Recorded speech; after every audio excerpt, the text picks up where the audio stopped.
Hello, my dear students. Today, our topic is potentiometer, lecture 5, class 12, NEET JEE. Topic is very important. Potentiometer for board examination is very important.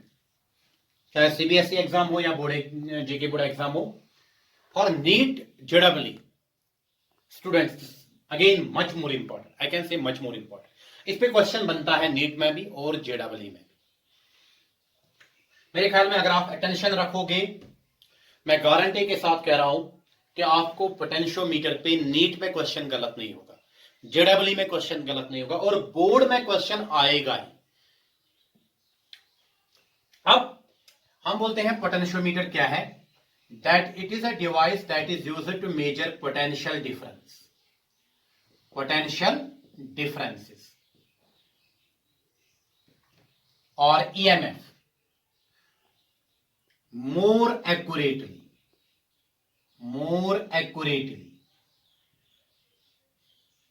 than voltmeter. क्योंकि voltmeter भी potential difference measure करता है और potential meter भी potential difference measure करता है. मैंने बताया वोल्टमीटर का जो वोल्टेज मेजरमेंट होता है वो एक्यूरेट नहीं होता है, अप्रॉक्सीमेट होता है. तो उसका रीजन क्या है? Because it does not draw any current from the source to be measured in balance condition.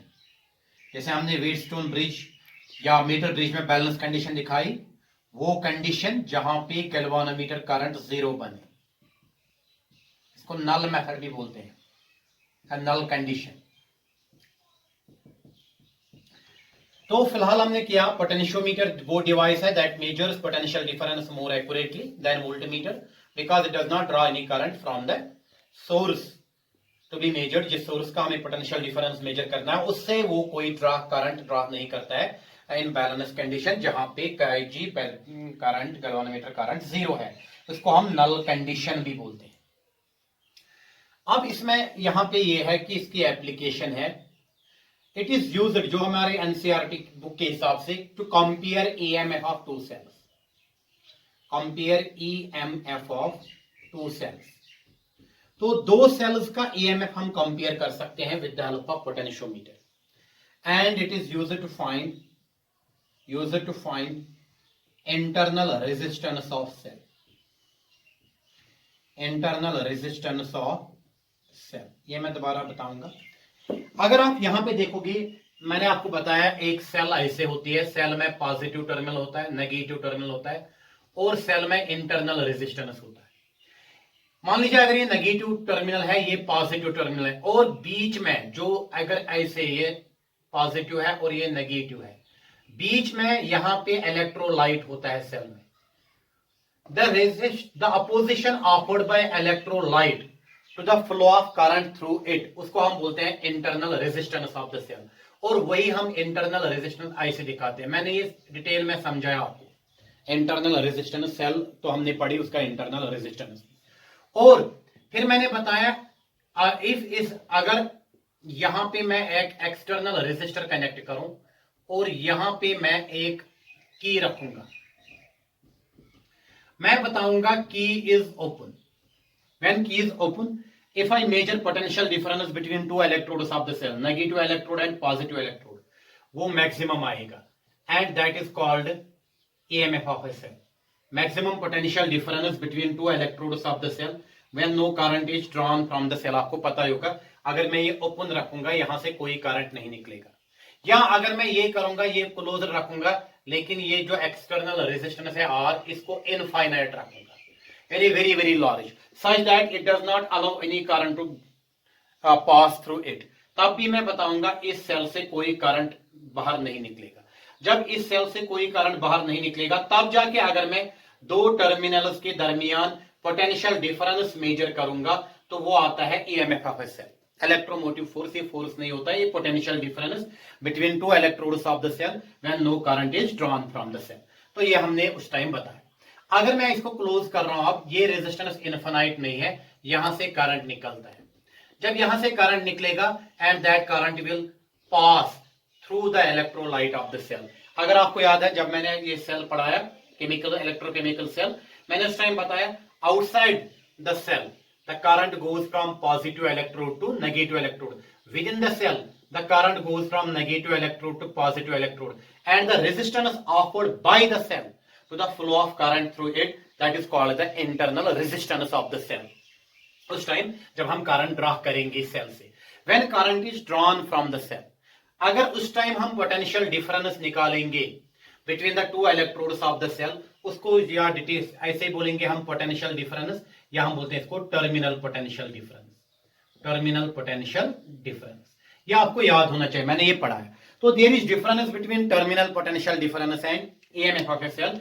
EMF of a cell is maximum potential difference between two electrodes of the cell when no current is drawn from the cell, when the external resistor is infinite so that no current is passing through it, or when the key is open such that no current is passing through the circuit and no current is drawn from the cell. That EMF, that is called the electromotive force. Now when current is drawn from the cell, there is voltage drop across the external resistor. अगर ये R है, यहाँ पे voltage drop आएगा V is equal to IR, and there will be voltage drop across the internal resistance of the cell, that will be V dash is equal to IR. R तो resistance of electrolyte, तो यहाँ resistance R है। मैंने पहले Ohm's law में बताया, अगर यहाँ पे वो वोल्टेज निकालेंगे V is equal to I R, अगर यहां पे निकालेंगे V dash is equal to IR।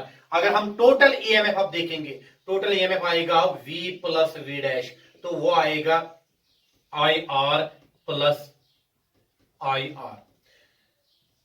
तो अगर आप EMF अब देखेंगे, वो आएगा voltage drop across the external resistance of the cell plus voltage drop across the internal resistance of the cell.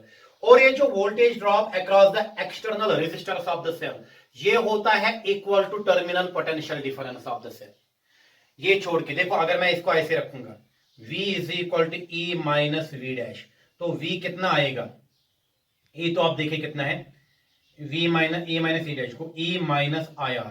तो अब जो टर्मिनल पोटेंशियल डिफरेंस है, that is less than the EMF of a cell by a factor IR, voltage drop across internal resistance of the cell. मैंने इसलिए ये यहाँ पे revise किया, बहुत सारे बच्चों को अगर ये मिस हुआ होगा उनके लिए, क्योंकि पोटेंशियोमीटर जो है, एक तो ये इंटरनल रेजिस्टेंस ऑफ सेल दे रहा है हमें, और दूसरा ये जो पोटेंशियोमीटर है, it compares the EMF of the two cells. I hope आपको अब EMF के बारे में पता होगा, EMF क्या है। It is not electromotive force का नाम है, but it is not force, it is a potential, it is a voltage.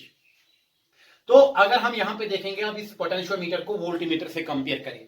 Voltmeter एक स्मॉल डिवाइस होती है। वोल्टमीटर में अगर हम बोलेंगे, वो वोल्टमीटर हमें इस नल कंडीशन पे, बैलेंस कंडीशन पे बेस नहीं है, वो डिफ्लेक्शन कंडीशन पे बेस है। वोल्टमीटर जब हमें वोल्टेज किसी सोर्स का या किसी सर्किट में मेजर करेगा, और वोल्टमीटर में गैल्वानोमीटर जो डिफ्लेक्शन दिखा रहा है, वोल्टमीटर में डिफ्लेक्शन टाइप वो होता है, डिफ्लेक्शन के लिए कुछ करंट वहां से निकलता है उस सोर्स से जिसका हमें वोल्टेज मेजर करना है। तो इसका मतलब है वोल्टमीटर हमें एक्यूरेट वोल्टेज नहीं देगा, अप्रॉक्सीमेट दे रहा है। But potentiometer does not draw any current from the source from the balance condition, ये हमें दे रहा है क्या, accurate value of the potential difference और EMF ऑफ ए सेल। अगर आप ये देखोगे 2017 में यही नीट में क्वेश्चन आया था कि potentiometer is used to measure potential difference more accurately, because वहां पे 4 ऑप्शन थे, उनमें एक ये था, because it does not draw any current from the source to be measured in balance condition. ये नल मेथड पे है, लेकिन वोल्टमीटर डिफ्लेक्शन कंडीशन पे है। और एक पॉइंट ये है, इस पोटेंशियोमीटर आइडियल वोल्टमीटर होता है, मींस इसका जो रेजिस्टेंस है वो इनफाइनाइट है, ये कभी आता है इनफाइनाइट है। तो अगर हम वोल्टमीटर की रेजिस्टेंस देखेंगे, वो हाई है बट नॉट इनफाइनाइट। ये जो पोटेंशियोमीटर है, यहां पे हम एक्यूरेटली पोटेंशियल डिफरेंस मेजर करते हैं, वहां पे नहीं। एक और पॉइंट आपको याद रखना है, फिर हम ज्यादा यूज क्यों करते हैं वोल्टमीटर।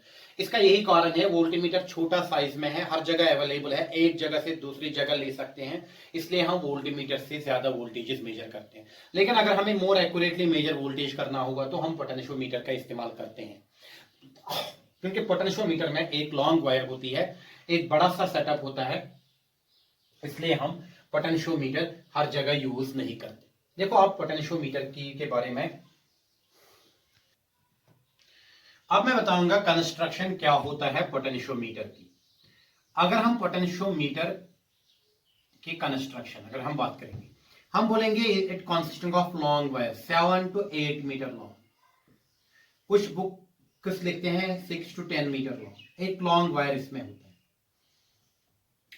और ये जो वायर है ये बनी होती है एक एलॉय की, या कांस्टेंट 10 एलॉय या मैंगानीज एलॉय। आपको पता है एलॉयज की क्यों बनती है, एलॉयज की इसलिए बनती है कांस्टेंट 10 और मैंगानीज एलॉय की। एलॉयज में अल्फा पॉजिटिव बट स्मॉल होता है, इससे पहले भी पढ़ा है, बट स्मॉल। अल्फा क्या है, temperature coefficient of resistance, means कि अगर एक वायर में करंट पास होगा, करंट पास होने से अगर वो वायर हीट अप हो गई तो आपको पता है with increase in temperature there is increase in resistance of metals, with increase in temperature there is decrease in resistance of insulators and semiconductors. ये क्वेश्चन हमने पढ़ा है, और वही हमने बताया था for alloys alpha is positive but very small, that means with increase in temperature there is little effect on the resistance of alloys, means resistance of alloy almost remain unaffected with increase in temperature, that is why ये कोई पूछेगा जो हम potentiometer में एक wire use करते हैं वो एलॉय की बनी होती है, ताकि उसका रेजिस्टेंस ज्यादा इंक्रीज या डिक्रीज ना हो with the variation in the temperature. तो आपको पहले मैंने ये भी बताया alloys are used to make standard resistance coil, the reason is same because alpha for alloys is very very small but positive, so for alloys the temperature effect on resistance is not too large, it is negligible. अब ये जो long wire होती है 7 to 8 metre, हम क्या करते हैं actual design में, हम क्या करते हैं हम इस वायर को कट करते हैं, जो एक्चुअल सर्किट बनेगा पोटेंशियोमीटर का। हम एक वुडन प्लेट लेते हैं, वुडन प्लेट पे हम ये वर्टिकल कॉपर स्ट्रिप्स लेते हैं, वर्टिकल कॉपर स्ट्रिप्स जो मैंने यहां पे रखे, ये भी कॉपर, ये भी कॉपर, ये भी कॉपर, ये भी कॉपर, ये भी कॉपर। ये जो वर्टिकल कॉपर स्ट्रिप्स होते हैं, आपको पता है कॉपर का resistivity not too large, it is 1.68 into 10 power minus 8 ohm meter of this order rho for copper, not too large, small। और फिर इस वायर को बैक टू बैक रखते हैं, side by side, the wire is placed side by side and the wire is connected with the help of these connecting copper strips, क्योंकि ये copper conductor होता है तो इसका रेजिस्टेंस बहुत कम है as compare to the alloy. अगर हम कांस्टेंट 10 एलॉय की, कांस्टेंट 10 एलॉय की रेजिस्टेंस देखेंगे, वो होता है 40, रेजिस्टिविटी 40 रो होता है, वो 41 into 10 raised power minus 8 ओम मीटर। अगर हम कांस्टेंट मैंगानीज एलॉय देखेंगे, उसका है 49 into 10 power minus 8 ओम मीटर। तो इसका मतलब है अगर हम कंपेयर करेंगे resistivity of alloy with the resistivity of copper strip, that is very large, so resistance of copper strip is neglected in comparison to resistance of this wire of the potentiometer, which is cut into several pieces and are placed side by side with the help of these vertical strips। ये याद रखना। और ये एक point होता है, अगर आप देखोगे प्रैक्टिकल पोटेंशियोमीटर में, यहाँ पे एक स्क्रू होता है या कनेक्टिंग स्क्रू होता है, यहाँ पे दूसरा कनेक्टिंग स्क्रू होता है, इन्हें A and C are the ends of the wire. Actually ये लॉन्ग वायर है, मान लीजिए ऐसे, ये सर्किट डायग्राम भी हम बनाते हैं, इसको एग्जाम्स में ज्यादातर, अगर नीट जेडब्ल्यू या बोर्ड एग्जाम में ज्यादातर आप ऐसे डायग्राम बना सकते हो सिंपल। मान लीजिए ये एक पोटेंशियोमीटर वायर है, एक्चुअली यहाँ पे ये ऐसे है, ये कनेक्ट है, यहां से स्टार्ट कनेक्शन यहां पे यहां तक, इसका एक कारण ये भी है, इस ये uniform area of cross section, area of cross section A. तो पोटेंशियोमीटर वायर की थिकनेस हर जगह सेम है across the length, uniform area of cross section. और अब इस दो एंड्स के थ्रू हम एक बैटरी इसको कनेक्ट करते हैं जिसको बोलते हैं स्टैंडर्ड बैटरी, स्टैंडर्ड बैटरी और सेल भी हमने लगा सकते हैं, या स्टैंडर्ड बैटरी को हम एक्सिलरी बैटरी भी बोलते हैं, और इसको एक और नाम देते हैं ड्राइवर बैटरी भी, ड्राइवर बैटरी। ये जो बैटरी होती है स्टैंडर्ड बैटरी, स्टैंडर्ड सेल, इसकी हम पोटेंशियल डिफरेंस मेजर नहीं करते, इसका हम ईएमएफ मेजर नहीं, ये नून होता है, तो इसका हम potentiometer measure, potential difference measure नहीं करते हैं, ये नोन होता है। ये battery connect across the two ends of the potentiometer, यहां पे भी मैं ऐसे दिखा रहा हूं इसको, ये बैटरी नेगेटिव पॉजिटिव मैंने यहां पे लगा दी। अब इसके बाद हम क्या कर रहे हैं, यहां पे एक रियोस्टेट लगाते हैं।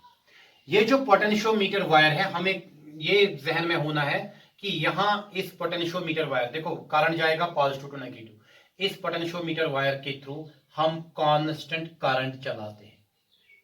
कौन सा करंट चलाते हैं? कांस्टेंट।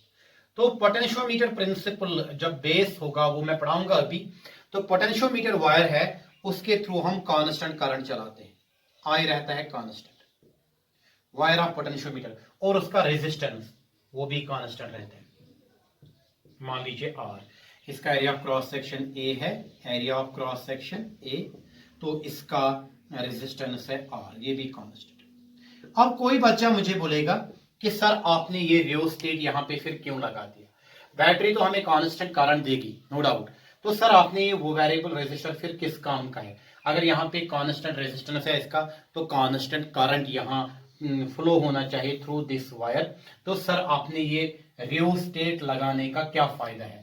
रियोस्टेट मीन्स यहाँ पे ये वेरिएबल रेजिस्टर, उसको मैं ये बोल रहा हूं बेटा देखो, जब हम यहाँ इसमें ये जो मैंने यहां से यहां तक सर्किट बना दिया, यहां भी मैं बनाऊंगा ये रियोस्टेट, रियोस्टेट,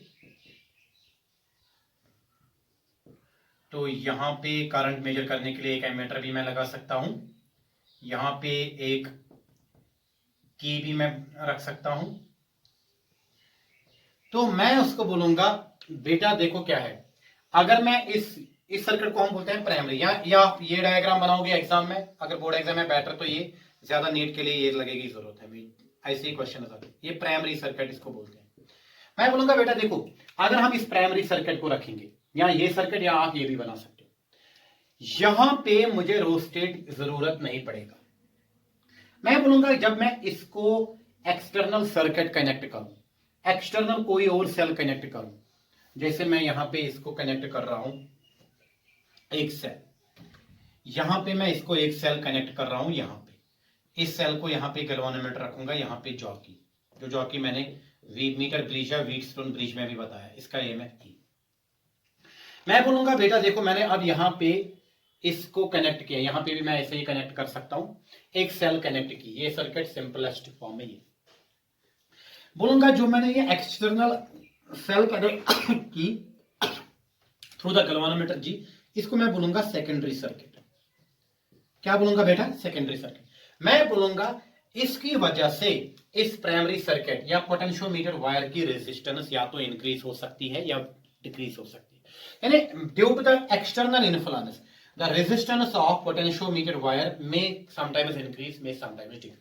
फॉर एग्जांपल इस पोटेंशियोमीटर वायर की रेजिस्टेंस इंक्रीज हो गई by connecting this circuit, external circuit, secondary circuit, तो पोटेंशियोमीटर की पोजीशन हम वेरी करते हैं, जितना यहां पे रेजिस्टेंस इंक्रीज हुआ उतना यहां पे कम करते हैं, ताकि यहां पे रेजिस्टेंस हमें प्राइमरी सर्किट में सेम रहे, प्राइमरी सर्किट में रेजिस्टेंस हम सेम रहे।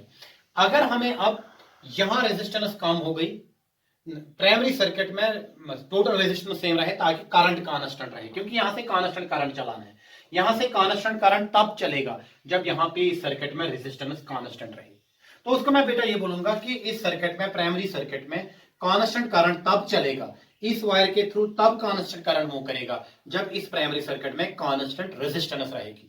मान लीजिए इस एक्सटर्नल सर्किट कनेक्ट करने से इसका प्राइमरी सर्किट का रेजिस्टेंस इंक्रीज हुआ, तो इसकी पोजीशन हम चेंज करते हैं, उतना यहां पे डिक्रीज करते हैं ताकि करंट कांस्टेंट रहे। अगर इसका रेजिस्टेंस कम हुआ प्राइमरी सर्किट का, इसकी पोजीशन हम वेरी करते हैं, रेजिस्टेंस बढ़ाते हैं ताकि करंट अगेन आई रहे। तो ये है इसका logic. This is all about construction of potentiometer. तो अब ये जो प्रिंसिपल है पोटेंशियोमीटर का, प्रिंसिपल है क्या? देखो मैं क्या बता रहा हूं आपको बेटा, पोटेंशियोमीटर का प्रिंसिपल है क्या। मान लीजिए ये जो वायर है, अब ये जो बड़ी एक्चुअल डायग्राम ये है, एक्चुअल सर्किट ऐसा है, तो सिंपलीफाइड सर्किट यहां पे है। अगर मैं सिंपलीफाइड सर्किट की बात करूं, मैं बताऊंगा यहां पे पॉजिटिव टर्मिनल, यहां से करंट चलेगा। Current always flows from positive potential to negative potential, higher potential to lower potential. मान लीजिए यहां पे पोटेंशियल V है, यहां पे पोटेंशियल 0 है, current will go in this direction. इस वायर का लेंथ है कितना? L। मैं आपको यहां पे बताऊंगा, समझना मैं क्या बता रहा हूं। मैं बताऊंगा चलो इस वायर का रेजिस्टेंस है R, समझना। अगर मैं आपको बताऊंगा इस वायर का रेजिस्टेंस है बेटा कितना? R। अगर वायर का रियोस्टेट का रेजिस्टेंस में RS रखूंगा, वायर का रेजिस्टेंस है R, मैं बताऊंगा बेटा इस वायर के थ्रू करंट चलता है I। अकॉर्डिंग टू मतलब मैं बताऊंगा what is the potential drop across the wire AC। इस वायर के थ्रू कितना पोटेंशियल डिफरेंस है? आप क्या बोलोगे बेटा? V is equal to IR, यही बोलोगे। मैं अब बोलूंगा इस वायर का लेंथ है L, area of cross section है A, इसका resistivity, resistivity does not depend upon length, area of cross section. Rho is the resistivity of material of the wire, resistivity depends upon nature of material of the wire.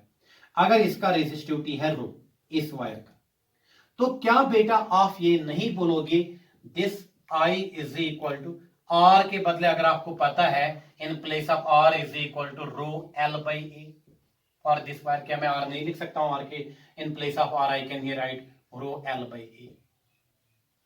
तो क्या मैं इसको बेटा ऐसे नहीं लिख सकता हूं? I रो बटा A इंटू L। देखो मैं क्या कर रहा हूं यहां पे, I जो है ये कांस्टेंट है, इस वायर के थ्रू मैंने पहले यहां से ही बता रहा हूं, यहां से कांस्टेंट करंट चलता है, वायर का रेजिस्टेंस भी कांस्टेंट है। रो रेजिस्टिविटी तो हमेशा मटेरियल का कांस्टेंट होता है।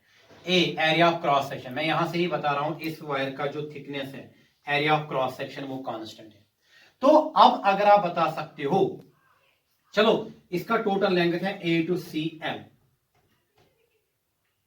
मैं ये लेंथ लूंगा A टू, फॉर एग्जांपल यहां पे J है, वो तो L नहीं रहेगा, मान लीजिए वो L डैश है। अगर मैं A टू L यहां पे बताऊंगा पोटेंशियल डिफरेंस कितना है, यहां पे दिखाऊंगा पोटेंशियल डिफरेंस कितना, तो यहां पे फिर आएगा R is equal to rho L dash. तो मीन्स लेंथ पे ये डिपेंड करेगा एरिया, क्योंकि यहां पे भी थिकनेस वही है, यहां पे भी। अगर मैं A टू C ज्यादा लेंथ है, अगर A टू J कम लेंथ है, तो अगर मैं यहां पे रेजिस्टेंस निकालूंगा A टू C, वो आएगा rho L dash by A। अगर A टू J, अगर A to C rho L by A। चलो फिलहाल मैं बताऊंगा L तो यहां पे चेंज हो सकता है, लेंथ मैं यहां से यहां तक ले सकता हूं क्योंकि बैलेंस कंडीशन मुझे आ गई यहां पे। चलो मैं इतनी लेंथ ले रहा हूं, मैं इतनी लेंथ ले रही, मैं इसमें मुझे एक ये है। तो अब एक गिवन वायर के लिए I रो A ये तो कांस्टेंट है, तो इसको मैं एक कांस्टेंट से रिप्लेस करूंगा। V इज इक्वल टू, चलो मैं कोई बुक ये कांस्टेंट K से डिनोट करती है, कोई बुक इसको फाई से डिनोट करती है, मैं यहां फाई से डिनोट करूं इज इनटू L। वायर मैं बताऊंगा phi is equal to I rho by A। अगर मैं यहां पे देखूं, फाई तो है ना कांस्टेंट, अब V कहां प्रेपोर्शनल हो गया? V डायरेक्टली प्रेपोर्शनल टू L, या यहां पे मैं फाई ऐसे भी लिख सकता हूं, phi is equal to V by L। देखो मैंने यहां पे कौन सी रिलेशन निकाली, मैंने क्या किया, मैंने बताया मान लीजिए इस वायर का रेजिस्टेंस है R और इसका एरिया ऑफ क्रॉस सेक्शन है A, तो आपको पता है V is equal to IR, R आपको पता है रो L बाई A। अगर मैं सारी लेंथ ले रहा हूं, चलो L, आई रो ए ये कांस्टेंट है, क्योंकि एक मटेरियल के लिए रेजिस्टिविटी कांस्टेंट है, area of cross section constant है। कारण मैं यहां से ही बता रहा हूं, मैं इसके थ्रू कांस्टेंट करंट चला रहा हूं, तो ये कांस्टेंट मैंने ये कांस्टेंट फाई से डिनोट किया, तो मुझे निकला V is equal to phi L. अगर ये कांस्टेंट है V directly proportional to L, या फाई आ गया V बाई एल, तो या फाई आई रो बाई ए। मैं बताऊंगा इन टर्म्स को, मैं बताऊंगा यहां पे ये जो V है it is potential drop across the wire, length of wire. अब ये बन गया पोटेंशियोमीटर प्रिंसिपल। देखो पोटेंशियोमीटर प्रिंसिपल अब क्या है, fall of potential across any portion of the wire, fall of potential across any portion. अगर इस वायर का मैं कोई भी पोर्शन उठाऊंगा, मैं और इसको एक्सप्लेन कर रहा हूं इसके बाद, fall of potential across any portion of the wire is directly proportional to length of that portion of the wire, provided I क्या है, constant current is flowing through the wire and the wire is having uniform area of cross section. देखो principle potentiometer इस पे depend है, इस पे depend है principle of potentiometer, working of potentiometer इस पे डिपेंड है। कल आपको आएगा एक्सप्लेन प्रिंसिपल ऑफ पोटेंशियोमीटर, आप क्या बोलोगे, the principle of working principle of potentiometer is that the fall of potential या potential drop across any portion of the wire is directly proportional to length of that portion of the wire, length of that portion of the wire, मगर provided area of cross section of the wire, provided area of cross section of the wire is constant, provided constant current is flowing through the wire। और बताओ बेटा मैंने क्या बताया, the potential difference or the fall of potential or the potential drop across any portion of the wire is directly proportional to length of that portion of the wire, provided wire is of uniform area of cross section and a constant current is flowing through the wire। ये जरूरी नहीं कि जैसे book पे definition वैसे ही लिखोगे, आप ऐसे भी लिख सकते हो, if a constant current is flowing through a wire having uniform area of cross section, then potential drop across the wire is directly proportional to length of given portion of the wire, या fall of potential या potential drop across any portion of the wire is directly proportional to length of that portion of the wire. This is the principle of potentiometer। अब यहां पे ये आ गया, देखो मैं टर्म्स अच्छे तरीके से समझाने की कोशिश कर रहा हूं। यहां पे ये फाई आ गया, कोई बुक इसको के से डिनोट करती है। अगर यहां से फाई आ गया, क्या ये फाई कितना आ गया हमें, V बटा L, ये समझना। फाई V है पोटेंशियल डिफरेंस, L है लेंथ, इसका मतलब है इसको बोलते हैं हम पोटेंशियल ग्रेडियंट। इसको समझना बेटा प्लीज, इसी पे ये सारा खेल है, पोटेंशियल ग्रेडियंट। तो क्या है अब पोटेंशियल ग्रेडियंट, पोटेंशियल ग्रेडियंट है क्या, fall of potential. Potential gradient is defined as potential drop पर unit length of the wire. It is the ratio of potential difference across the given length of the wire divided by length of the wire. It is potential drop per unit length of the wire. Potential drop per unit length of the wire. Potential drop across per unit length of the wire is potential gradient, per unit length of the wire is potential gradient। अगर इसका unit मैं लिखूंगा, या तो मैं इसका unit लिखूंगा volt पर मीटर या वोल्ट पर सेंटीमीटर। अगर लेंथ में सेंटीमीटर में ले रहा हूं तो इसको लिखूंगा वोल्ट पर सेंटीमीटर, अगर मैं लेंथ मीटर में ले रहा हूं वोल्ट पर मीटर। अब यहां से मैंने इसको ऐसे भी निकाला, ये फाई आ गया कितना, फाई का वैल्यू कितना आया था, ये V बाई एल या आया था I rho by A.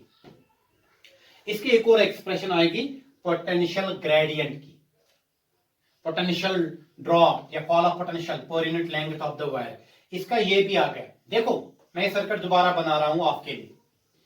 Simple potentiometer circuit is now like this, this the wire of the potentiometer AC, यहां पे एक्सिलरी बैटरी है या स्टैंडर्ड बैटरी, यहाँ पे रियोस्टेट है और यहाँ पे एमीटर है करंट मेजर करने के लिए।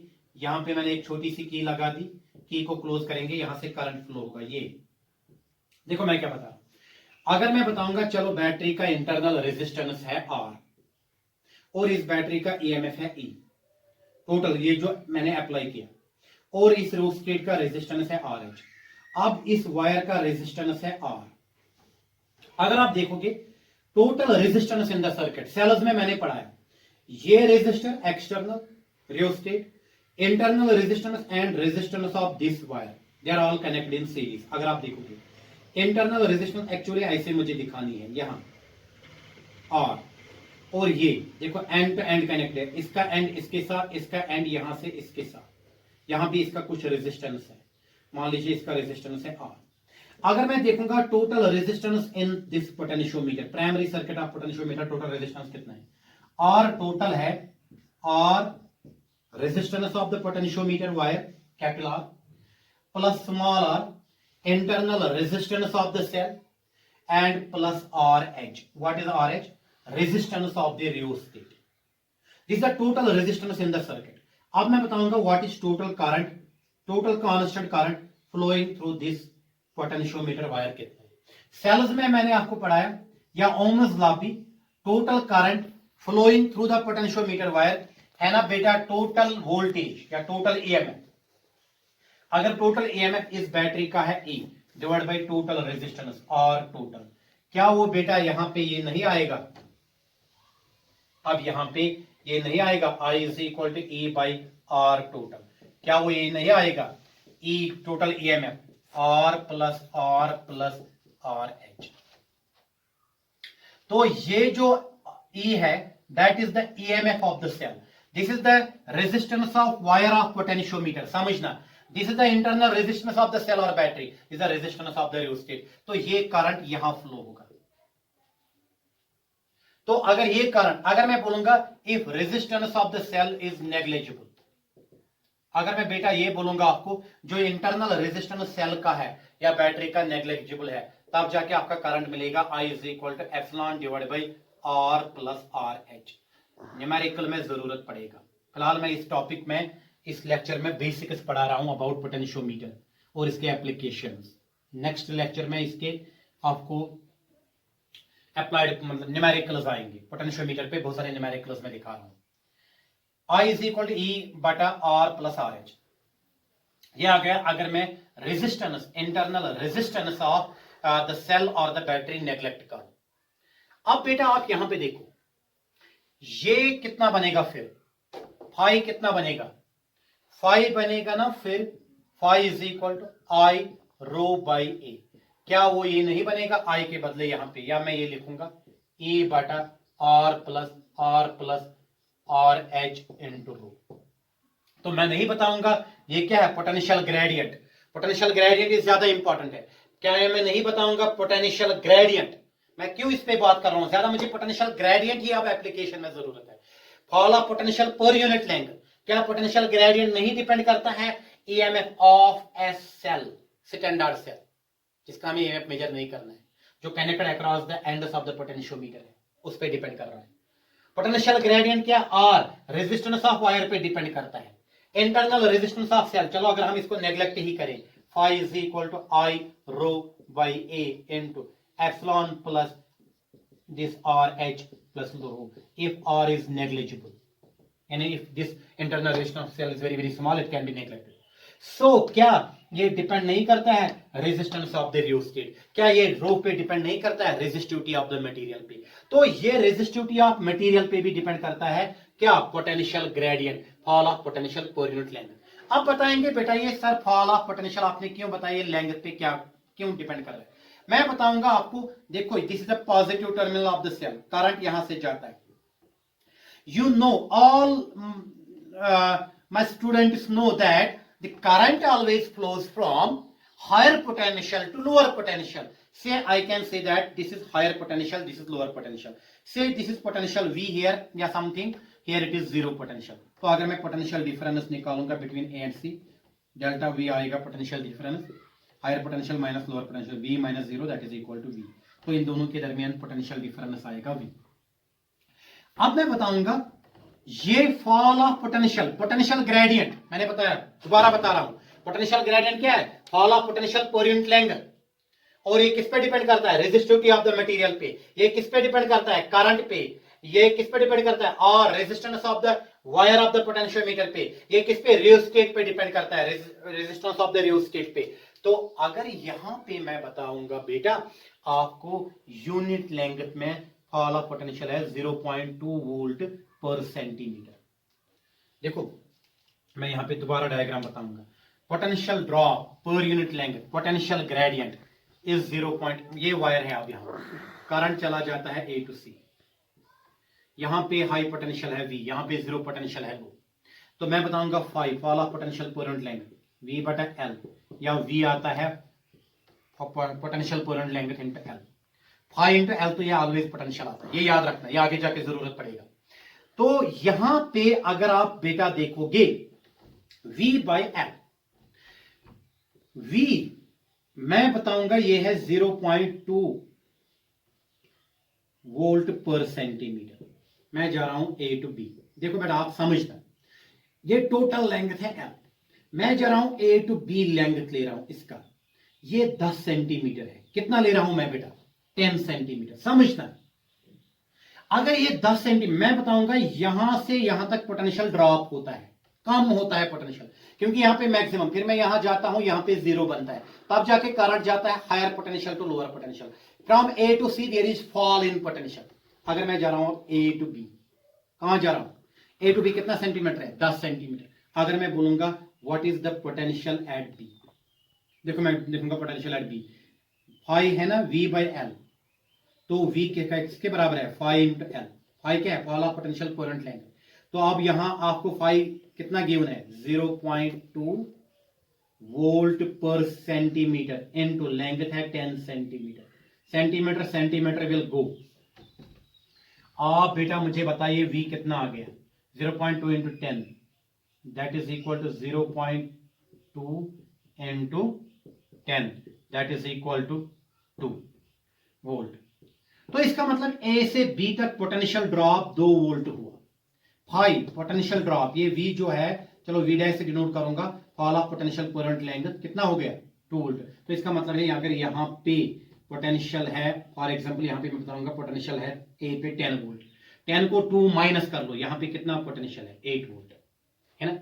फिर मैं जाऊंगा B to C, B to, चलो अब तो मैंने यहाँ पे लिखा C D, चलो B to D भी मैं रखूंगा 10 सेंटीमीटर। अब यहां भी fall of potential per unit length कितना है? 0.2। अब और 2 तो कम होगा ना, फिर यहां पे कितना आएगा? यहां पे अगर अब आ गया 8 वोल्ट, यहां पे 6 वोल्ट, फिर यहां से यहां तक और 10 सेंटीमीटर E तक, फिर क्या आएगा? 4 वोल्ट, फिर 4 के बजाय 2, फिर एंड पे 0 वोल्ट। ऐसे पोटेंशियल ड्रॉप होता है। यही बोलता है कौन? इसी पे प्रिंसिपल ऑफ पोटेंशियोमीटर है कि fall of potential across the length of the wire is directly proportional to length of that portion of the wire.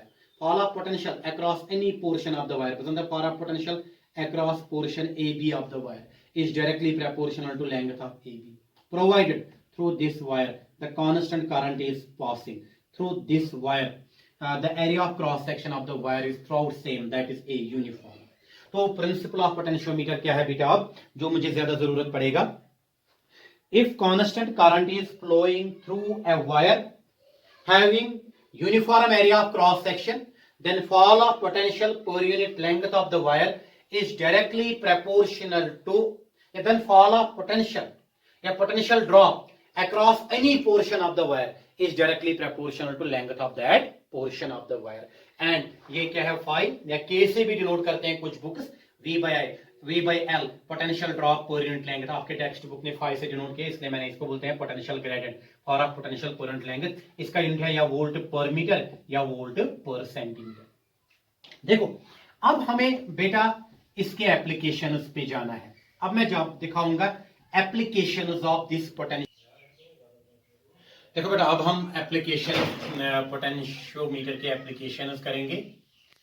2 applications में एक एप्लीकेशन आपको जरूर बोर्ड एग्जाम में होती है, और for entrance NEET point of view this is again very important, जब ये एप्लीकेशन समझ आएंगे।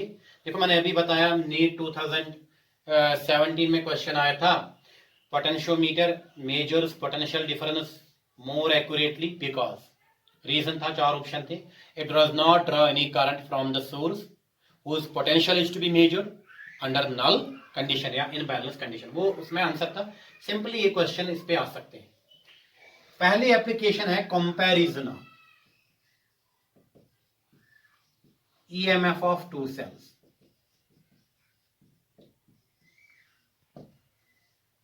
Comparison of EMF of two cells using potentiometer. देखो हम क्या करते हैं, दोनों सर्किट्स में बनाऊंगा, यहां पे भी बनाऊंगा सिंपल सर्किट।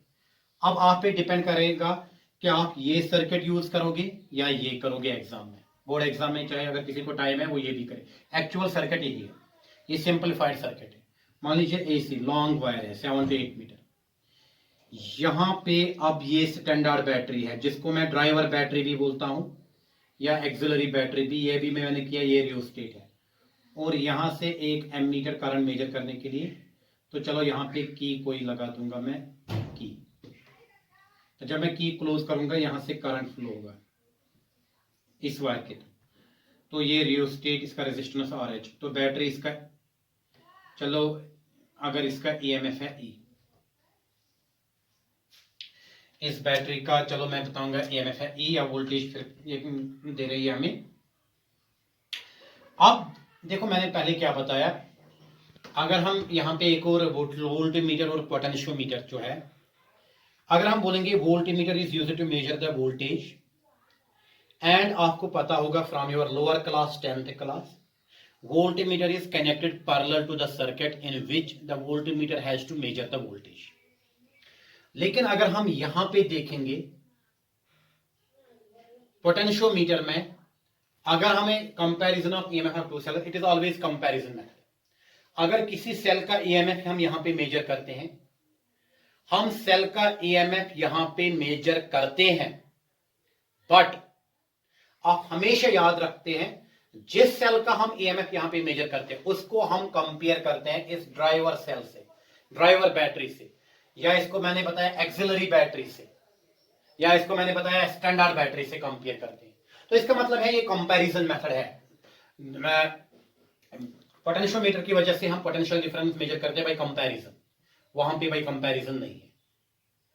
तो इसलिए ड्यू टू स्मॉल साइज, मैंने पहले बताया वोल्टमीटर ज्यादा जगह हम यूज करते हैं, although that gives approximate values, but potentiometer always gives accurate values, but due to it is bigger design, इन्हें इसका इंस्ट्रूमेंटल डिजाइन होता है, उसका मीटर डिजाइन होता है, ये छोटा सा डिजाइन, ये इंस्ट्रूमेंट बड़ा होता है, इसलिए हम इसको एक जगह दूसरी जगह लेने में मुश्किल आते हैं, इसलिए हर जगह लैब में ही होता है, हर जगह ये अवेलेबल नहीं होगा पोटेंशियोमीटर। तो अब क्या करते हैं हम, यहां पे दो सेल्स, जिन सेल्स का हमें EMF कंपेयर करना है, मान लीजिए ये दो सेल्स है, this first cell, this second cell. देखो मैं किरचॉफ जंक्शन रूल यूज करूंगा, या मैं कॉन्सेप्ट भी यूज करूंगा किरचॉफ जंक्शन रूल। मान लीजिए इस सेल का EMF E1 है, इसका E2 है, और यहां पे मैं एक 2 वे की ले रहा हूं, 2 वे की, मान लीजिए 1 2, ये टर्मिनल 3, और यहां से गैल्वानोमीटर कनेक्ट कर रहा हूं, गैल्वानोमीटर को कनेक्ट कर रहा हूं जॉकी जो मैंने अभी बताया, मैं यहां पे दिखाऊंगा। ये सर्किट भी आप बना सकते हो, क्योंकि मैं दोनों दिखा रहा हूं आपके लिए, ताकि मेरे बच्चों को कल कोई मुश्किलात नहीं होनी चाहिए, चाहे आप ये डायग्राम बनाओ या वो। यहां पे एक गैल्वानोमीटर और यहां से जॉकी क्यों, in order to find null condition. Jockey मैंने पहले बताया मेटेलिक रॉड जो कंडक्टिंग होती है, और इसका शार्प एज होता है जैसे एक नाइफ में एज होता है, और इस जॉकी को हम ऐसे स्लाइड करते हैं ओवर द वायर। यहां पे भी देखो कहां से स्टार्ट करते हैं, ये wire A to C IC wire है लॉन्ग, मैंने पहले ही बताया इस वायर का constant area of cross section A, इस वायर का रेजिस्टेंस कांस्टेंट है R, और इस वायर के थ्रू कांस्टेंट करंट फ्लो होता है, मैंने पहले ही बताया इस डायरेक्शन में पॉजिटिव टू नेगेटिव। तो फिर यहां से आएगा,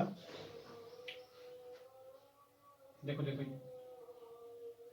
कर आएगा ये, फिर यहां निकलेगा, फिर यहां तो मैंने गलत किया था, यहां से आएगा, फिर यहां निकलेगा, फिर यहां आएगा। ये डायरेक्शन ऑफ करंट। मान लीजिए यहाँ से इस वायर में, ये एसी वायर है, यहाँ से करंट जाएगा always from positive potential to negative potential, higher potential to lower potential. देखो मैं क्या करूंगा, I will try to find the null condition. आपको पता है नल कंडीशन कब, जब गैल्वानोमीटर जीरो डिफ्लेक्शन दिखाए। वो कब पॉसिबल है, जब गैल्वानोमीटर के थ्रू कोई करंट नहीं है। देखो हम क्या करते हैं अब यहाँ पे, ये है टू वे की, इसको मैं प्लग भी बोलूंगा। टू वे की क्यों? देखो अगर मैं 1 और 3 कनेक्ट, बेटा देखो 1 और 3 कनेक्ट कर रहा हूं, मैंने बताया एग्जाम में एक ही डायग्राम बनाओ, या ये। अगर मैं 1 और 3 कनेक्ट कर रहा हूं, देखो मैं बताऊंगा प्राइमरी सर्किट, ये जो है इसको बोलते हैं प्राइमरी सर्किट, बार बार मैं बता रहा हूं प्राइमरी सर्किट, इसको बोलता हूं सेकेंडरी सर्किट। प्राइमरी सर्किट से कनेक्टेड है cell of EMF E1 and cell of EMF E2 is disconnected. यानी इस सूरत में यहां पे इस प्राइमरी सर्किट के साथ जो एक्सटर्नल सर्किट कनेक्टेड है वो है सेल ऑफ ईएमएफ E1, क्योंकि 2 और 3 कनेक्टेड नहीं है, इसलिए मैं 2 वे की, यानी प्लग भी। जैसे अगर मैं 1 और 3 को कनेक्ट करूं, cell of EMF E1 will be connected to the circuit. अगर 2 और 3 कनेक्ट करूं, cell of EMF E2 will be connected to the circuit. ये याद रखना। अब मैंने ये किया, अब मैं जाके ऐसे घुमाता हूं A to C wire.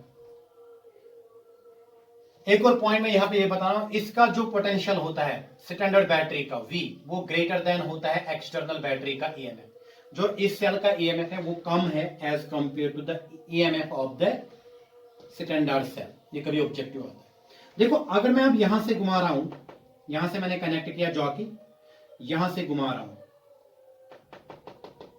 Galvanometer deflection दिखा रहा है, और चल रहा हूं गैल्वानोमीटर डिफ्लेक्शन।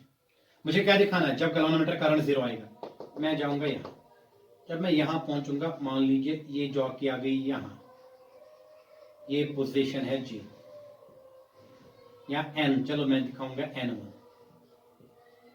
ये पोजीशन है N1। N1 पोजीशन पे गैल्वानोमीटर यहां पे जीरो डिफ्लेक्शन दिखा रहा है, so it is a balance condition. ये देखना बैलेंस कंडीशन है क्या। चलो मैं बताऊंगा, यहां से मैंने इसको किया, यहां से एक्चुअली यहां से मैंने लाई जॉकी यहां, फिर यहां गैल्वानोमीटर भी करंट जीरो नहीं दिखा रहा है, फिर मैंने यहां लाई, फिर यहां मान लीजिए यहां तो इसने जीरो डिफ्लेक्शन दिखाई। ये है पॉइंट N1।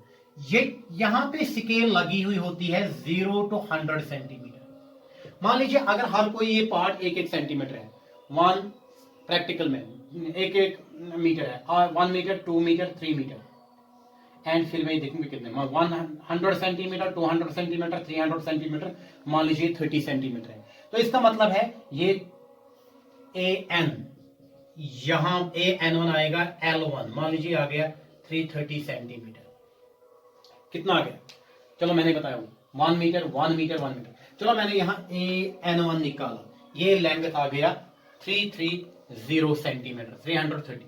ये L1 मैंने नोट किया, ये वो लेंथ है जहां पे गैल्वानोमीटर जीरो डिफ्लेक्शन दिखा रहा है। अब मेरे बच्चों को यहां पे ज्यादा अटेंशन रखना पड़ेगा। देखो है क्या, अब मुझे एक क्लोज्ड लूप बनेगा, यहां पे मैं किरचॉफ्स लूप लॉ यूज करूंगा। अगर आप याद करोगे किरचॉफ्स लॉ, जिन बच्चों ने किरचॉफ्स लॉ अभी तक नहीं पढ़ा, मेरा वीडियो उस पे अवेलेबल है यूट्यूब चैनल पे, Bilal sir physics classes for 11th and 12th, वो वहां पे सर्च कर लो, वहां पे किरचॉफ्स लॉ पूरा अवेलेबल है, वो आप पहले देखना फिर इस पे देखना। किरचॉफ्स लॉ, वोल्टेज लॉ जो मैंने क्या बताया, अगर हम एक क्लोज्ड लूप को ट्रावर्स करेंगे in the direction of current through the resistor, product of current and voltage is taken positive. अगर हम ट्रावर्स करते हैं लूप को, अगर हमें पहले मिला negative terminal of cell, take EMF positive, otherwise negative. मैं यहां पे बता रहा हूं, अब केस फर्स्ट में कर रहा हूं। केस फर्स्ट में मैंने किया क्या, cell of EMF E1 is connected to the circuit, 1 and 3 is connected. मैं करूंगा अप्लाई किरचॉफ्स लूप लॉ, मैं बताऊंगा apply Kirchhoff's voltage law to closed loop. देखो मैं कौन सा क्लोज्ड लूप ले रहा हूं, AN1 G3 1 E1A। समझना, मैंने कहां से चला, ये देखो पहले, यहां से ज्यादा आपको ज्यादा इजी समझ आएगा।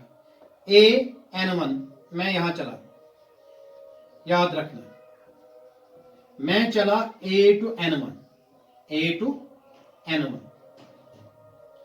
फिर चल रहा हूं AN1G, यहां से मैं ट्रावर्स करता हूं क्लॉकवाइज, मैं चला जाता हूं AN1G3 1A। देखो ये बनता है क्लोजर लूप या नहीं, A से N1, फिर यहां से आता हूं G से 3 पॉइंट तक, 3 से 1 तक, 1 से A1 तक, फिर वापस A, यहां से क्लोजर लूप बनता है, ये समझना, ये बन गया क्लोजर लूप। और यहां से भी ये कनेक्ट वायर है, यहां देखो, यहां से आता हूं, फिर यहां से, ये यहां पे कनेक्टेड है, यहां से, फिर यहां से,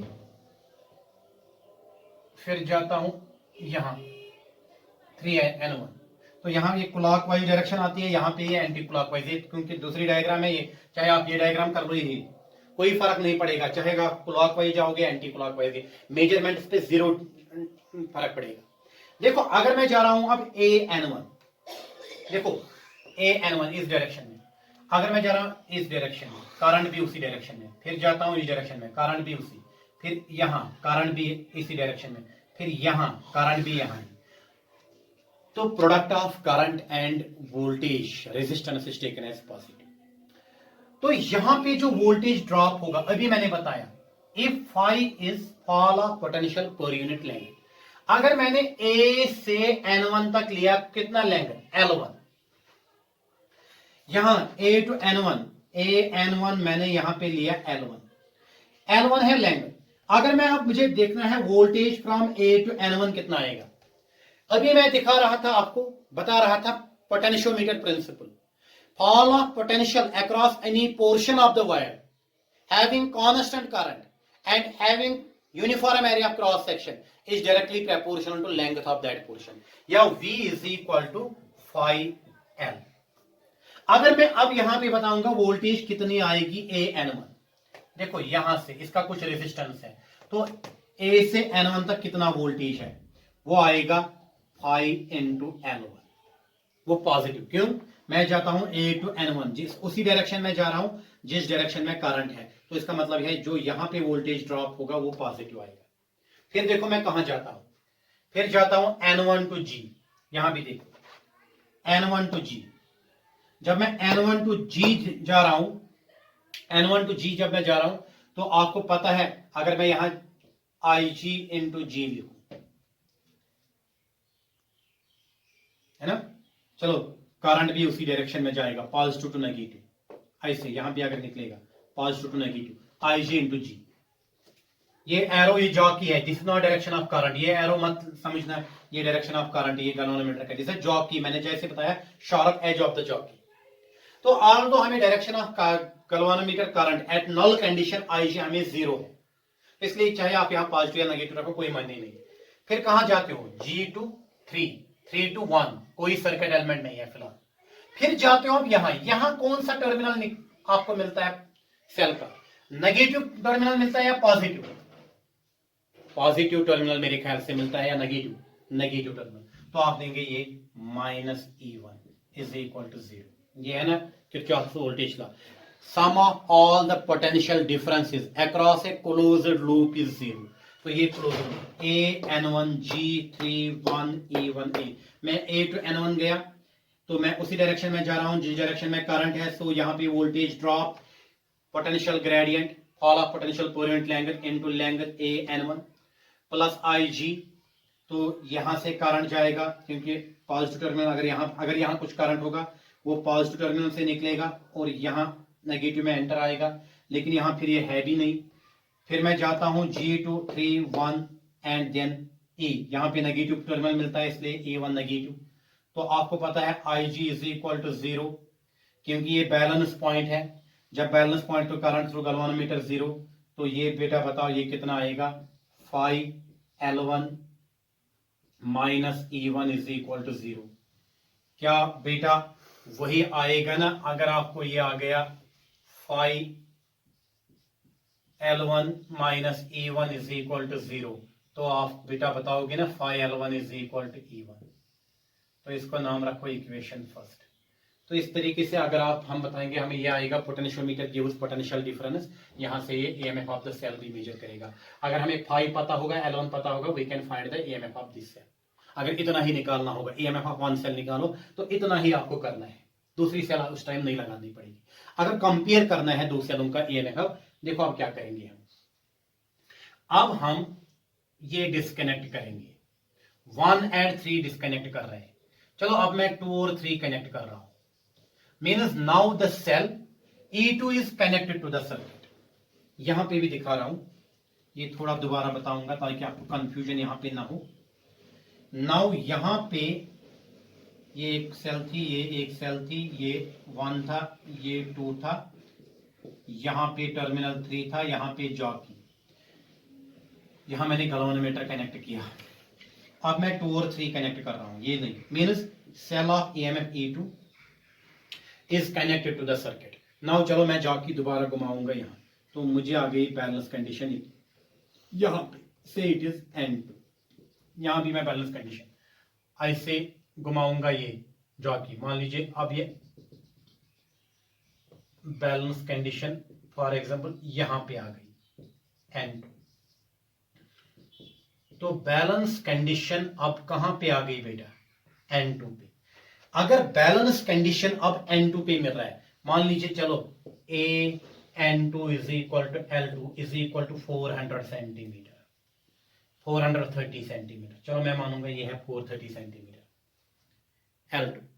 तो अब मैं apply, now I will say that, अब मैं क्या बताऊंगा, अब बताऊंगा मैं apply Kirchhoff's loop law to closer loop. देखो कौन सा क्लोजर लूप, A के सेकंड में N2 G, फिर कहां पे पहुंचूंगा 3, फिर क्या टर्मिनल 2, फिर क्या आएगा E2, फिर आएगा वापस A। यहां देखो A टू दिस डायरेक्शन, ये नहीं है, अब मुझे यहां से घुमाना है जॉकी को, यहां मुझे बैलेंस पॉइंट मिला जब यहां पे, तो अब मुझे ये सर्किट बना, देखो कौन A N2, ये मान लीजिए क्लोजर है यहां पे, ये ऐसे चला जाता है G 3 2 E2 एंड A। अब अगेन इसको किरचॉफ्स लॉ यूज कर लो, देखो आप जाएंगे A टू N2, ये डायग्राम में ज्यादा इजी, आप यही बनाना एग्जाम में, या ये भी बनाओ, आप पे डिपेंड करता है, चलो ये तो इजी बनता है। A टू N2 आपको जाना है, तो देखो जिस डायरेक्शन में आप जा रहे हैं उसी डायरेक्शन में करंट भी है, तो ये N2 मैंने रखा L2। फॉल ऑफ पोटेंशियल, अगर यूनिट लेंथ में फॉल ऑफ पोटेंशियल है फाई, तो इस लेंथ L2 में कितना होगा फाई L2, ये पॉजिटिव, क्योंकि जिस डायरेक्शन में जा रहा हूं उसी डायरेक्शन में करंट। ये है potential drop across the wire. फिर मैं जाता हूं G पे, IG इंटू G, ये अगेन 0 बनेगा IG। फिर जाता हूं I से 3, तो यहां पे कोई सर्किट एलिमेंट नहीं है, 3 टू 2। फिर जब आता है यहां पे मिलता है मुझे कौन सा negative terminal of the cell से एनकाउंटर होता है, तो इसलिए यहां पे माइनस E2, कितना आएगा total potential difference 0, again EG 0। जब EG 0, यहां पे क्या बच गया phi L2 minus E2 is equal to 0, या phi L2 is equal to E2। This is equation number 2। देखो अब मैं इसको रब कर रहा हूं, अब इसका मुझे कोई काम ही नहीं है। आप देखो मैंने निकाला क्या, मुझे निकला फाई L1 E1 सेल के लिए इक्वल टू E1, दूसरी इक्वेशन निकली phi L2 E2। This is balance condition, balance length for first cell, this is balance length for second cell. मान लीजिए इसका नाम रखा फर्स्ट, इसका नाम रखा सेकंड। मैं बताऊंगा आप dividing first by second we get, तो आप देखो क्या आएगा phi L1 divide by phi L2 is equal to E1 बटा E2। फाई और फाई कैंसल होगा, L1 by L2 is equal to E1 by E2। याद रखना हमेशा के लिए रिलेशन, ये जो रिलेशन हमें निकली L1 by L2 is equal to E1 by E2। देखो हमें बैलेंस कंडीशन से L1 भी पता चलेगा, हमें बैलेंस कंडीशन से L2 भी पता चलेगा। मान लीजिए यहां पे मैंने बताया L1 है 330 सेंटीमीटर, L2 है 430 सेंटीमीटर, ये पता चला। दो सेल्स में से अगर मुझे एक सेल का EMF मालूम होगा, मान लीजिए E1 अगर मालूम होगा, can not I find E2? अगर E2 मालूम होगा, L1 भी पता है बैलेंस लेंगे, L2 भी पता है, E2 भी पता है, क्या मैं इस रिलेशन से E1 नहीं निकाल सकता हूं? वो this is the equation that is used to find the balance, to compare the EMF of two cells provided the EMF of one cell is known. L1 and L2 हमें balance लेंगे निकलेगा यहां से, बैलेंस कंडीशन से। तो this is the equation that is used to compare the EMF of two cells. So this very important topic, how to compare the EMF of two cells, this is a procedure. अगर मैं यहाँ पे ये example बता रहा हूँ, for example L1 is equal to 330 divide by 430 is equal to E1 भी मुझे पता है, फॉर एग्जांपल 20 E2। देखो 0 0 कैंसल, क्या आएगा 33/43 इज इक्वल 20/E2। तो ये देखो कितना आएगा, ये आएगा, ये और ये cross multiply 33 into E2 it is equal to 20 into 43। तो E2 क्यों नहीं आएगा 20 इंटू 43 डिवाइड बाई 33। इसको सिंप्लीफाई करको ये भी पोटेंशियल डिफरेंस आपको आएगा। मीनस अगर दो में से एक EMF पता है, L1 तो L2 हमें बैलेंस लेंगे तो निकलेगी यहां से नल पॉइंट निकाल के, तो वहां से भी हमें फिर EMF ऑफ अदर सेल निकाल सकते हैं। तो वन मोर एप्लीकेशन है अब how to find internal resistance of the cell using potentiometer. ये भी मैं यहाँ अभी कंप्लीट कर रहा हूं, फिर अगला यूनिट जो आपका अगला वीडियो होगा वहां पे आपको बस न्यूमेरिकल्स होंगे पोटेंशियोमीटर पे, अगला वीडियो न्यूमेरिकल्स पे होगा। लेकिन बोर्ड एग्जाम के लिए, JEE नीट के लिए दिस वेरी इंपॉर्टेंट, ये समझना। तो अब मैं दिखाऊंगा how to calculate internal resistance of a cell with the help of potentiometer. देखो बेटा, अब हमें दूसरी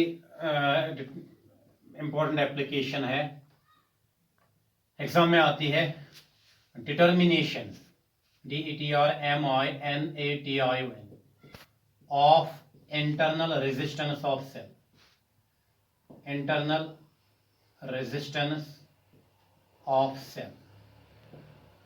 देखो ये क्या, determination of internal resistance of a cell. मैंने आपको पहले ही बताया, अगर ये सेल है यहां पे, ये पॉजिटिव इलेक्ट्रोड है और ये नेगेटिव इलेक्ट्रोड है, this is negative, this is positive electrode, और बीच में इलेक्ट्रोड के बीच में होता है इलेक्ट्रोलाइट। तो मैंने बताया जब हम यहां पे एक की रखेंगे और यहां पे एक रेजिस्टर, ये आउटर सर्किट, मैंने बताया जब हम ये सेल है ये ओपन की रखेंगे तो यहां से no current will be drawn from the cell, क्योंकि यहां से कोई करंट नहीं चलेगा, ये ओपन की है, ओपन सर्किट। उस सूरत में अगर हम potential difference between negative electrode and positive electrode of the cell measure करेंगे, वो मैक्सिमम आता है, उसको बोलते हैं EMF ऑफ सेल। क्या होता है वो, EMF ऑफ ए सेल। फिर जब मैंने बताया, या चलो मैं अगर इसको क्लोज भी रखूंगा, ये R रखूंगा इनफाइनाइट, अगर ये क्लोज भी रखूंगा, if R is infinity there is no current through the external circuit, or if the key is open there is no current in the circuit, and the potential difference between the two electrodes of the cell, that is called the EMF of the cell, that is always maximum. Now when there is not infinite resistance, there is some resistance but not equal to 0, या 0 resistance भी मैं बताऊंगा, उस time maximum current चलेगा। मैं बताऊंगा चलो there is some resistance and this is closed, now the current is drawn from the cell। अब यहां से करंट आएगा, यहां positive electrode to negative electrode current जाएगा यहां से। If now current is going from positive electrode to negative electrode, positive electrode to negative electrode, outside circuit current will go from positive electrode to negative electrode. ये circuit तब complete होगा जब within the electrolyte भी current चलेगा। जब within the electrolyte current चलेगा, वो current की डायरेक्शन होगी negative electrode to positive electrode. जब मैंने सेल्स पढ़ाया उस टाइम मैंने बताया, in a cell, in electrochemical cell, current outside the cell is from positive electrode to negative electrode, within the cell it is negative electrode to positive electrode। और इस within the electrolyte, इस electrolyte की कोई resistance वो होती है, उसको बोलते हैं इंटरनल रेजिस्टेंस R। अगर एक्सटर्नल रेजिस्टेंस है यहाँ पे R, अगर करंट I आ रहा है, देखो यहाँ पे कितना वोल्टेज ड्रॉप होगा, V is equal to IR। अगर अब यहाँ पे कुछ इंटरनल रेजिस्टेंस R होगा सेल का, स्मॉल r, तो अगर यहां से विद इन द सेल भी करंट आ जाएगा, according to Ohm's law voltage drop across internal resistance of the cell वो आएगा ना V dash is equal to IR। तो टोटल EMF कितना था सेल का E। तो अब देखो यहां पे आए क्या, यहां पे अब E आएगा total EMF V plus V dash, या अगर यहां पे V प्लस V डैश तो यह आएगा IR प्लस IR डैश। तो या ये आएगा E is equal to I into R plus R। This the external resistance, small r is internal resistance of the cell, this the current drawn from the cell. और इस सूरत में मैंने बताया the potential difference between two electrodes of the cell, negative electrode N and positive electrode P, it is called the terminal potential difference of the cell. और ये terminal potential difference of the cell always होता है equal to potential drop across external resistance of the cell. तो यहां पे अगर आप बताएंगे टर्मिनल पोटेंशियल डिफरेंस वो कितना आएगा, वो आएगा V is equal to IR। और वही आएगा अगर आप यहां पे भी देखोगे, हमें E आ गया V प्लस V डैश, तो V आएगा ना यहां पे, अगर आप देखोगे अगर ये V डैश यहां शिफ्ट करूंगा V डैश माइनस V, या यहां पे अगर मैं ये करूंगा E minus V dash that is equal to V, तो ये आएगा E minus IR is equal to V, यही है IR। तो terminal potential difference between two electrodes of the cell is always less than the EMF of the cell, but when current is drawn from the cell during charging तो कुछ अलग ही होता है, वो मैं बताऊंगा, एक दो न्यूमेरिकल उस पे और करने हैं हमें। तो मैं बताऊंगा during when current is drawn from the cell, terminal potential difference of the cell is always less than EMF of the cell. That is, it is equal to EMF of the cell minus I into small r minus potential drop across internal resistance of the cell. ये मैंने पढ़ा है इसलिए revise किया क्योंकि मुझे अब यही internal resistance निकालना है with the help of potentiometer. Very important lecture. देखो हम क्या करेंगे, मैं सेम ये पोटेंशियोमीटर, ये प्राइमरी सर्किट, ये सेकेंडरी सर्किट, या सिंपल ये diagram P circuit, primary circuit या ये सेकेंडरी सर्किट। देखो मैं क्या करूं, सिंपल 2 मिनट लगेंगे मुझे इसमें, ज्यादा से ज्यादा 4 मिनट। ये बहुत ही सिंपल है, आप अगर आप सीखोगे, इसमें भी किरचॉफ्स लॉ में यूज करूंगा। मैं बताऊंगा पहले, let us first of all suppose that circuit is open, case first मैं बताऊंगा open circuit. Open circuit means यहां से ये की मैं ओपन रखूं, means only the cell of EMF is connected to the circuit. ये है स्टैंडर्ड रेजिस्टेंस। मैंने बताया this cell gives the current to the potentiometer wire, this cell gives current to the potentiometer, this is the something different. देखो अब यहां पे हो, इसमें मुझे फिर एक और पॉइंट आपको दिखाना है, एंड पे दिखाऊंगा। मैं बताऊंगा व्हेन द सेल, यहां पे मैंने लगा दिया ये रेजिस्टेंस बॉक्स, आपको पता है रेजिस्टेंस बॉक्स होता है नोन रेजिस्टेंस जिसका वैल्यू हमें पता है। अगर आप लैब में जाओगे वहां पे एक बॉक्स है जिसमें की टाइप के रेजिस्टर्स होते हैं, उस रेजिस्टेंस बॉक्स में हमें रेजिस्टेंस 0 से लेकर इंफिनिटी तक रेजिस्टेंसेस हैं। चलो मैंने यहाँ पे कोई नोन रेजिस्टर लगा दिया R from the resistance box जिसका मुझे रेजिस्टेंस पता है, फॉर एग्जांपल 20 ओम। तो अब मैं क्या कर रहा हूं, यहाँ पे मैं की को ऊपर रख रहा हूं, means I am not connecting resistance box to the circuit, only the cell of EMF is connected to the circuit। यहां पे this is open। अब मैं क्या करूंगा, this is your galvanometer, I will move this jockey जैसे मैंने उससे पहले क्वेश्चन में किया along this wire and I will try to find the null condition, means मुझे null condition अब यहां पे मिल गई। चलो AN1 मैं रखूंगा is equal to N1। Null condition कहां पे मिल गई, यहां से मैंने किया, करंट जाता है अगेन A टू C जाता है current.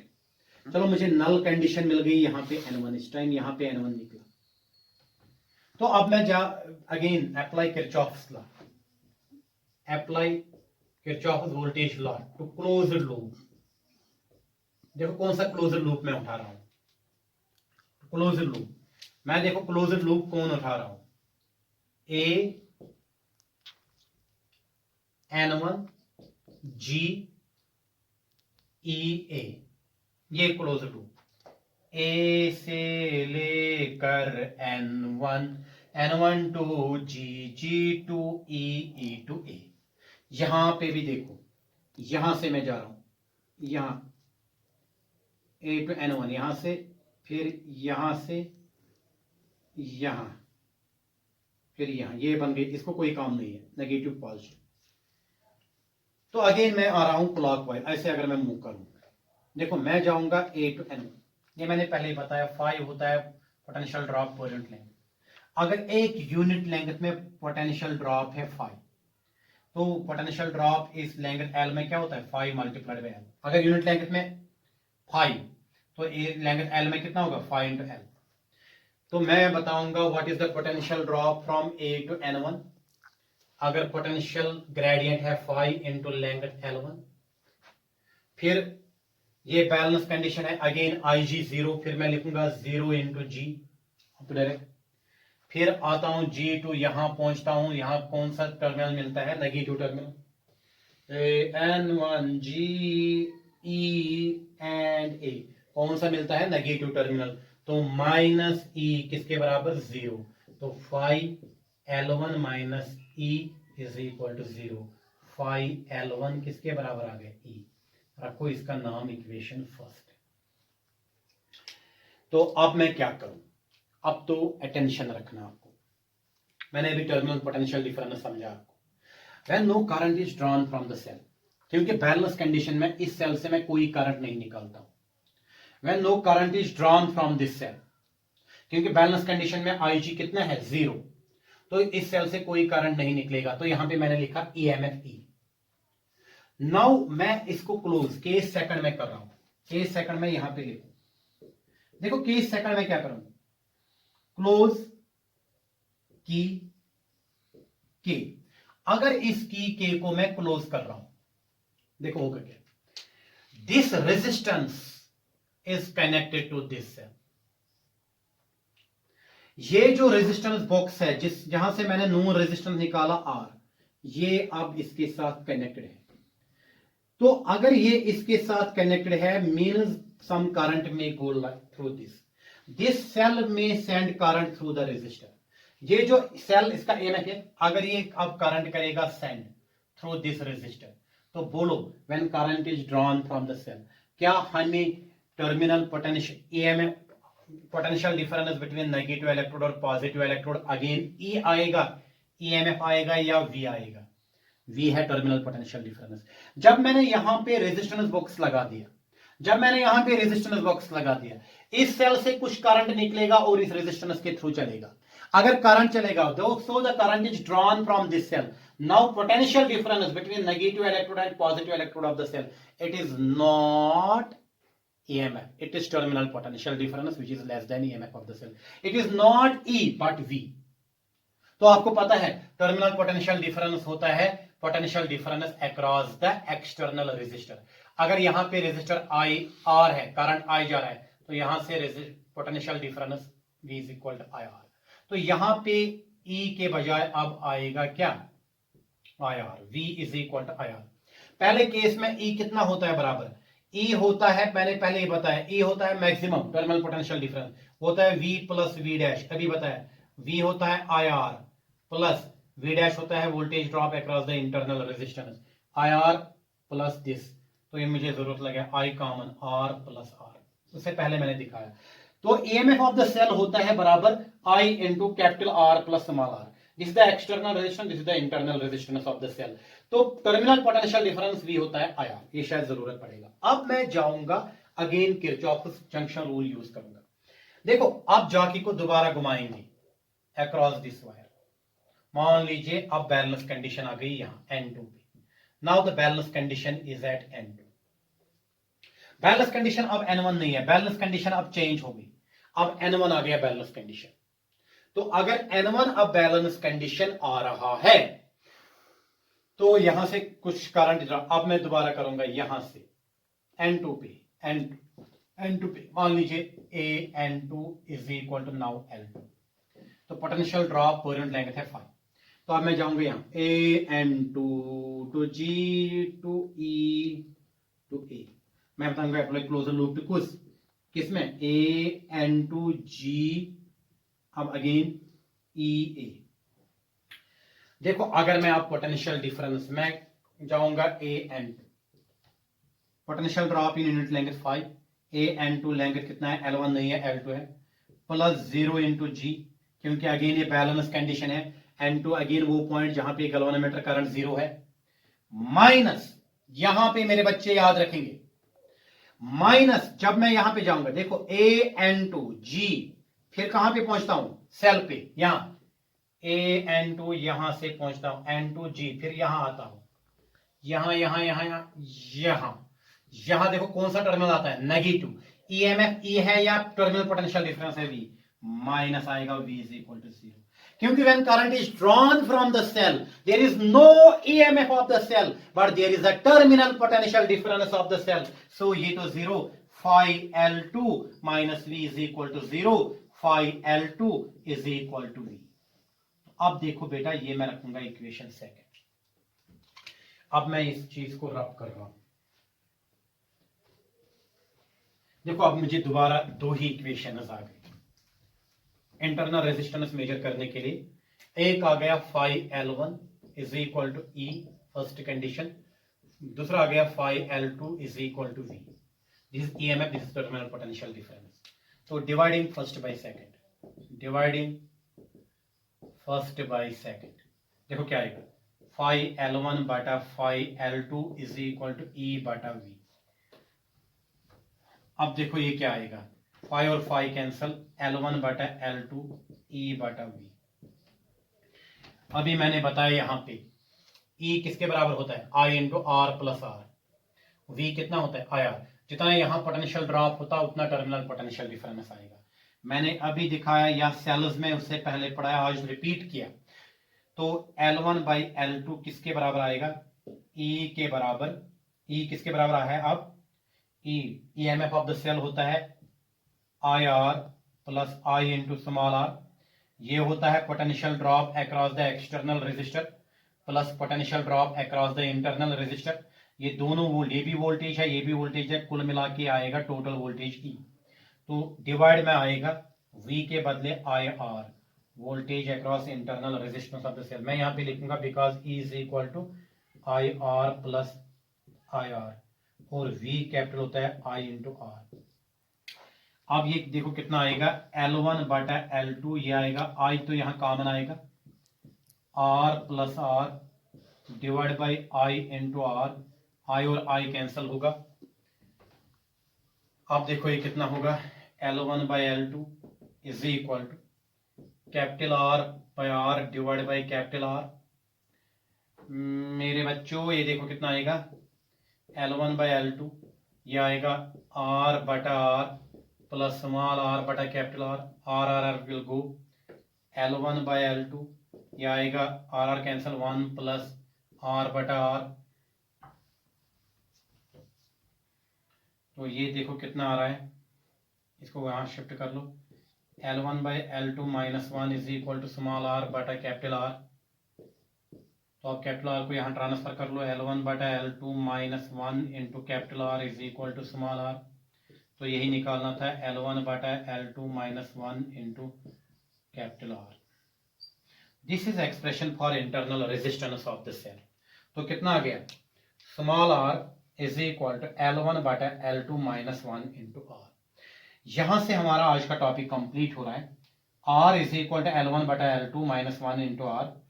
This is the first balance condition when the circuit is open, this the balance condition when the circuit is closed, yeah, when the resistance box is connected across the cell of EMF E.